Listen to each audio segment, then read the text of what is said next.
my friends, uh, I don't know that question was meant for me.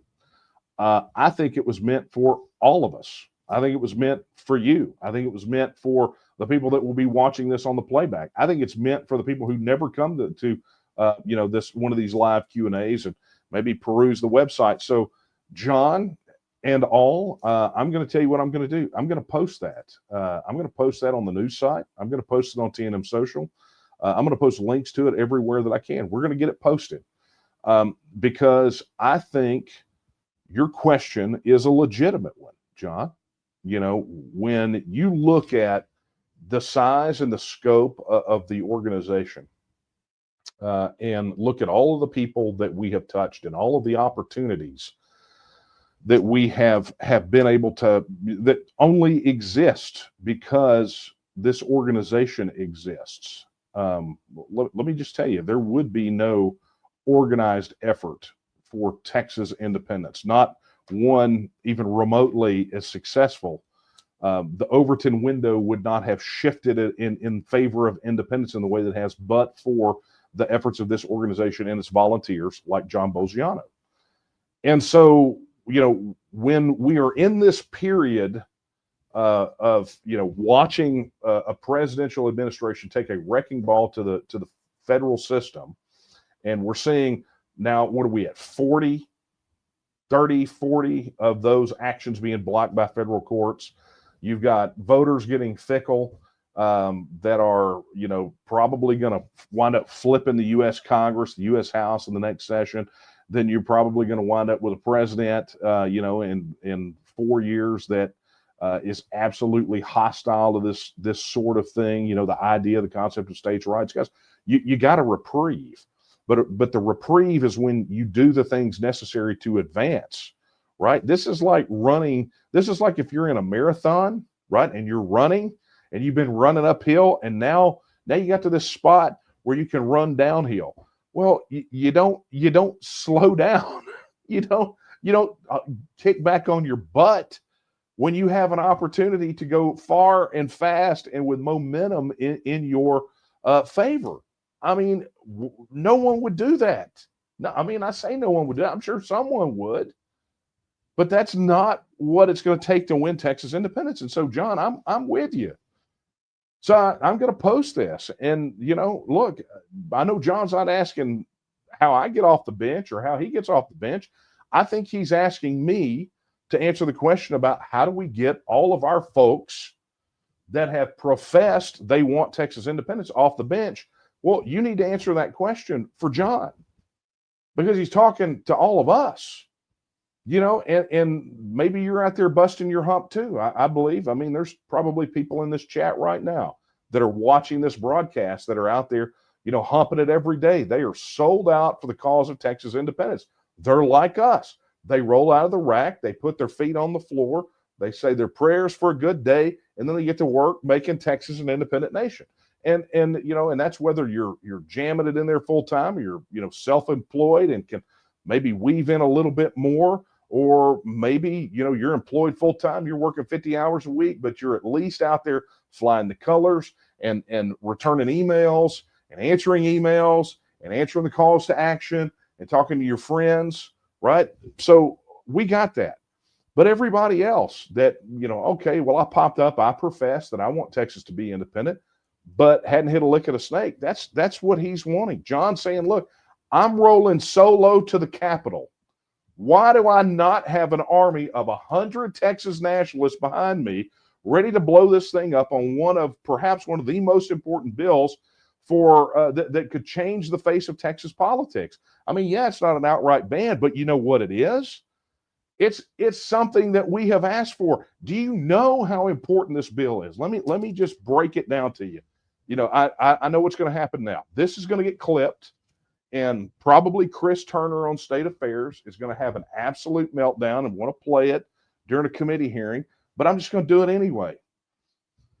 Do you realize how important this piece of legislation is for a future Texas referendum? I look at this as important as the election integrity bills that everybody said, hey, we got to get this election integrity thing sewn up before we do the referendum because nobody wants to trust it. Well, let me tell you something. This one has been on the list for a very long time for a very good reason. And that is when Texas goes on the ballot, every slack-jawed, neo-Marxist, commie, billionaire backer is going to pour billions of dollars into Texas to convince your fellow Texans that Texas means that grandma is going to die in a ditch, that Texas is going to be the end of civilization as we know it. And how do we know that? We know that because we've seen it happen in other places, right? We have seen this money issue pour in. I mean, look at the school voucher, the school choice thing. How much money has poured in from outside? Think about all these DA races that Soros poured money into, so that now you've got these progressives that want to give people 30 opportunities on bail while they go out and murder grandma instead, right? I mean, this is the kind of thing that we're talking about. They will pour billions of dollars from outside of Texas. Well, guess what? This piece of legislation at least prevents them to a large degree from doing that. The caps are significant on what they're able to do and spend. It helps level the playing field so that Texans are the primary ones getting their voices heard on the Texas issue. This, I repeat, this piece of legislation is as critical to the Texas referendum as any election integrity bill we have seen.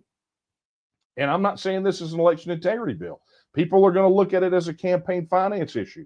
I remember when we were shopping this around, sitting in Jonathan Steckland's office when he was a state rep, and he's going, I would never support this because I don't believe there should be any limits on campaign finance. I said, but that's the problem that you're looking at. You're looking at this as a campaign finance issue. This is a state sovereignty issue. People that don't vote in Texas, that have absolutely no say, should have no say in how we are governed, shouldn't be able to pump billions of dollars into campaign coffers, because we know when it comes to campaigns that money is king. Just had a question tonight. Are you up on billboards? Well, no, because it sucks having to raise money. And it's hard for us to raise money when we can't communicate. But that's a throwback to the last coffee talk, right? It's very difficult when we can't raise money. But let me tell you something. Imagine if we go into this and we're still having the same problems, kind of like John talked about a second ago, about how do we get people off the fence to donate $2 or $5 or show up at the Capitol or do these things.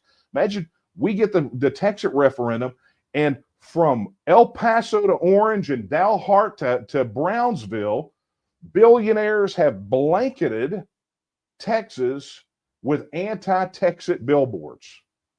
And they're up on TV so that every commercial break, you've got 3 ads against Texas becoming an independent nation. And every time you turn on the radio, you've got 4 commercials in between, your top 40 country songs or whatever that are against it. That's the kind of thing that could very well happen. And very well. So, the least we can do is level the playing field. The least we can do is make this a fight of Texans inside of Texans over an issue of fundamental governance. And at least try to keep these people out of it as much as we possibly can. It's a critical thing. It's critical. So when we put out these things, I understand John's frustration. He rolled in there. He rolled solo. Hey, it's me. I'm John Bolgiano. I believe in this. And I believe, and he's, I saw the testimony. He's wearing his T&M pin. He's like, look, I'm John Bolgiano. I'm testifying on behalf of myself. I mean, it was a beautiful thing to watch. But it was also, I can understand his frustration. So, guys, this is what it boils down to. Are we in? Because a lot of us over here are still working, right? I think John's question is best put to everybody else out there.